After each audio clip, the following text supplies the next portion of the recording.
सबने कहा साजिद की बेटी बोझ है, उसे पढ़ाना पैसे जाया करना है, लेकिन जब बारिश में उनका अकेला सहारा गिरने लगा तो इसी बोझ की किताबों से एक ऐसा करिश्मा निकला जिसने पूरे गांव की किस्मत बदल दी।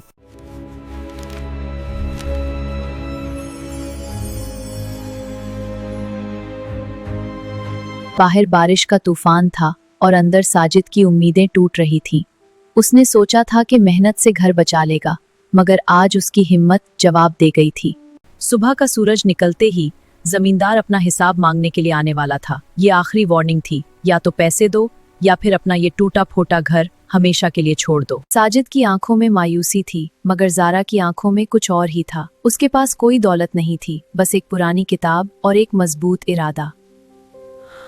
और फिर जब जारा ने हिम्मत करके इल्म का पहला हर्फ पुकारा तो उस पुरानी किताब से एक हल्की सी सुनहरी रोशनी निकलकर उसकी उम्मीद बन गई। पूरा घर तो अभी वैसा ही था, मगर इस एक छोटे से कोने में इल्म ने अपना असर दिखाना शुरू कर दिया था। ये एक बड़े करिश्मे की सिर्फ एक झलक थी। ये कोई आम किताब नहीं थी। इसके हर लफ्ज में साजिद का खून, पसीना और जारा की दिन रात की मेहनत शामिल थी। इसलिए आज ये अल्फाज मिट्टी को सोना बना रहे थे। बाहर खड़ा दुनियादार और लालच का मारा जमींदार हैरान था। उसे समझ नहीं आ रहा था कि इस गरीब के घर से ये कैसे उजाले निकल रहे हैं। लेकिन इल्म का रास्ता आसान नहीं था। जब बाहर के तूफान और दुनिया का डर बढ़ा तो किताब की रोशनी मुधम पड़ने लगी, जैसे जारा का यकीन आजमाया जा रहा हो। जब बेटी की हिम्मत डगमगा गई तो बाप का यकीन साइबान बन गया। साजिद ने समझ लिया था कि उसकी बेटी बोझ नहीं, बल्कि उसके खानदान की इज्जत और निजात थी। और फिर इससे पहले कि इल्म की रोशनी मजीद फैलती, अंधेरों का साथी वहां आ पहुंचा। जमींदार ने गुस्से में दरवाजे पर जोर से हाथ मारा और सारा घर कांप उठा। एक लम्हे के लिए तो खामोशी छा गई। जरा और साजिद ने अपनी सांसें रोक ली। उन्हें पता था कि उनकी छोटी सी दुनिया का इम्तिहान अभी बाकी है।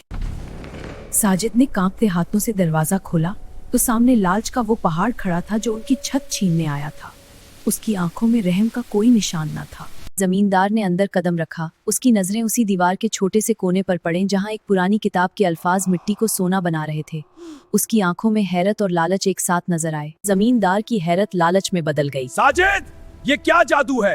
अगर तेरे पास इतनी दौलत है कि मिट्टी को पत्थर बना दे तो मेरा कर्जा अभी उसी वक्त अदा कर। जब उसने देखा कि रोशनी किताब से निकल रही है तो उसने आगे बढ़कर उसे छीनने की कोशिश की। एक बाप ने अपने बच्चे और इल्म की हिफाजत के लिए अपनी जान की बाजी लगा दी। और फिर जब सब कुछ थम गया तो एक छोटी सी आवाज बुलंद हुई। ये जारा का यकीन था। उसने इल्म के सबसे आखिरी और सबसे ताकतवर सबक को पुकारा। फिर एक मौजिज़ा हुआ। वो कच्ची दीवारें जिनसे पानी टपकता था अब संगमरमर में बदल रही थीं। इल्म ने मिट्टी के घर को एक रोशन महल बना दिया था। अंधेरा कभी रोशनी का मुकाबला नहीं कर सकता। वो जो कल तक उस घर को ठोकर मारता था, आज उसी के दरवाजे से जलील होकर भाग रहा था। लालच हार गई और इल्म जीत गया। रात ढल गई, तूफान थम गया था, मगर इस घर में अब हमेशा के लिए एक ऐसी रोशनी जगमाने लगी थी जिसे कोई लालच या अंधेरा बुझ नहीं सकता था। ये इल्म की कामयाबी थी। अब ये घर इल्म का वो दरिया बन चुका था जहां हर प्यासा अपनी तकदीर बदल सकता था, क्योंकि सच्चा इल्म वही है जो दूसरों की जिंदगी में रोशनी भर दे। वक्त पर लगाकर उड़ने लगा। दिन गुजरे, महीने गुजरे और साल बीत गए। वो कच्चा घर अब पूरे इलाके के लिए उम्मीद की एक ऐसी शमा बन चुका था जिसे बुझाना अब किसी के बस में नहीं था। लेकिन जहाँ रोशनी होती है वहाँ अंधेरा भी अपना रास्ता ढूंढ ही लेता है। जमींदार हारा जरूर था, मगर उसने हार नहीं मानी थी।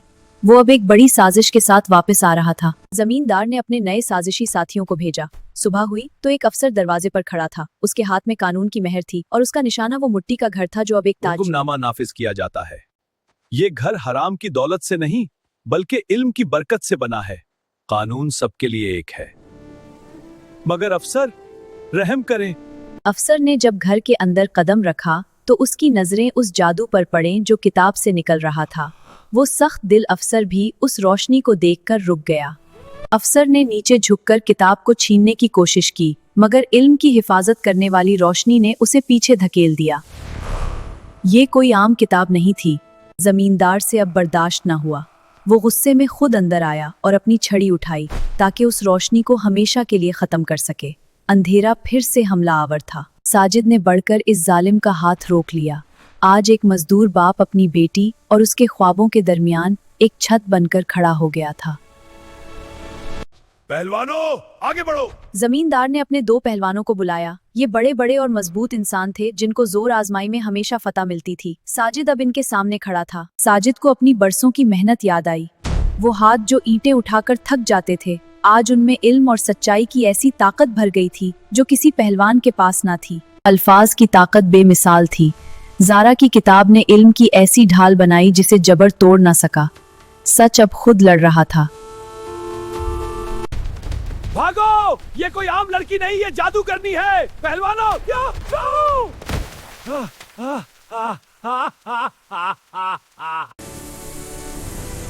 देखो अब्बू, ये रोशनी अब हमारी नहीं रही, ये पूरे गांव की उम्मीद बन गई है। हर कच्चा घर अब उम्मीद का एक मीनार बन चुका था। उम्मीद है आपको जारा और साजिद की ये कहानी पसंद आई होगी। मजीद ऐसी कहानियों के लिए हमारे चैनल को सब्सक्राइब करें।